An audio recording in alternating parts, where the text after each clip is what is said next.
Greetings, fellow Whovians, and welcome to Timey Wimey Review. Just to keep this romantic week going just a little bit longer, I thought I'd review the Sarah Jane adventure story, The Wedding of Sarah Jane Smith, originally broadcast on BBC One as part of CBBC in October 2009. Just in case you don't know the plot, love is in the air on 13 Bannerman Road, as Sarah Jane Smith has fallen in love with a man called Peter Dalton. Sarah Jane Smith is in love so much that she's willing to give up her life of protecting the Earth, and she quickly wants to get married. On the big day, however, two aliens appear from Sarah Jane Smith's past, one being the returning trickster, and the other an old friend from Gallifrey, the Doctor.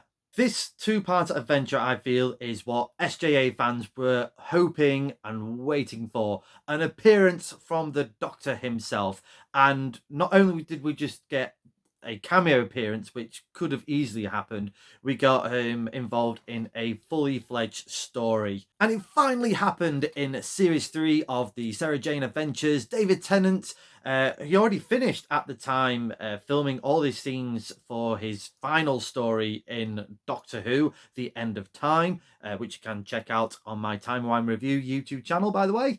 And yeah, so fun fact was the final scenes that he did record as the 10th Doctor was for this story, which was brilliant. And David Tennant was just full of energy. I loved his interaction with the trickster and the name dropping, a little bit of sort of linking the gap really, when the trickster mentioned the key to time, which happened for the fourth Doctor adventure, but having even better interactions with K9, Luke, Clyde, and Rani. And what I appreciated when he came into it fully in part 2 of The Wedding of Sarah Jane Smith, it didn't turn into the Doctor Who show. It wasn't just the Doctor having to sort everything out and defeat the trickster.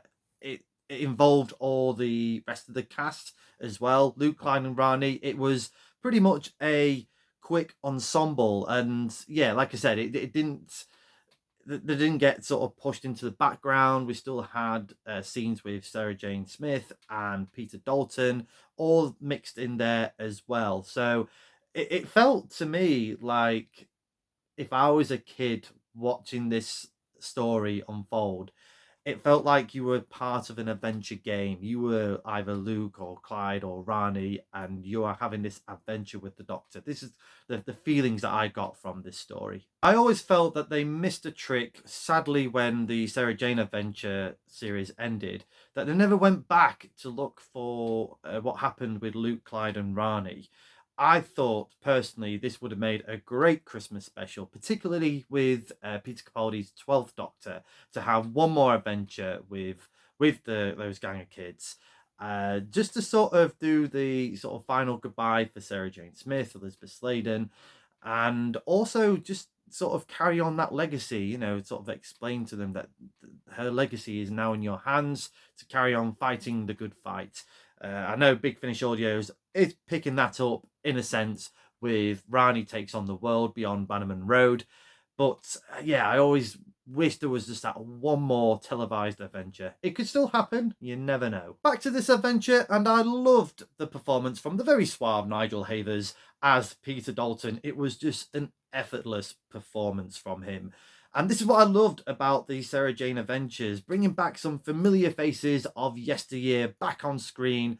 For example, like Russ Abbott and Fluella Benjamin, amongst many others. On the surface, this is just a fun adventure, but at the heart of the story is just heartbreak throughout, especially in part 2.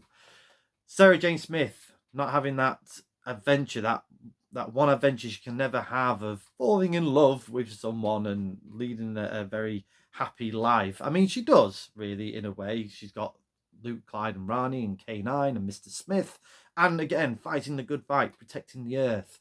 But for Peter Dalton, an unfortunate accident led to his death, and ironically meeting the woman of his life, the love of his life. And we all want that. We all want that comfort and solace, and to be denied that is sad. It is very sad. And then we have future heartache with those scenes on the TARDIS. Luke, Clyde, Rani got to see the inside of the TARDIS for the very first time. And I love that line that David Tennant delivers of, "You want to look in my TARDIS? My TARDIS?" Of course you can, yeah. I love that. It was great. And then you had that final moment between the 10th Doctor and Sarah Jane. Will I see you again?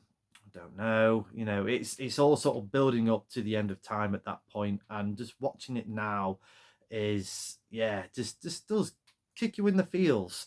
And especially when the Doctor was saying, "Sarah Jane, you're really important. The things that you've done now, but the things you're going to do in the future." And it's just tugging on those heartstrings, especially now that Elizabeth Sladen is not with us. The one bit of dialogue I would have changed from that scene is when the Doctor says, "Don't forget me, Sarah Jane." I would have had Sarah Jane Smith say, "Oh, Doctor, don't you forget me." Just mirroring the goodbye that Sarah Jane Smith and the fourth Doctor had in The Hand of Fear.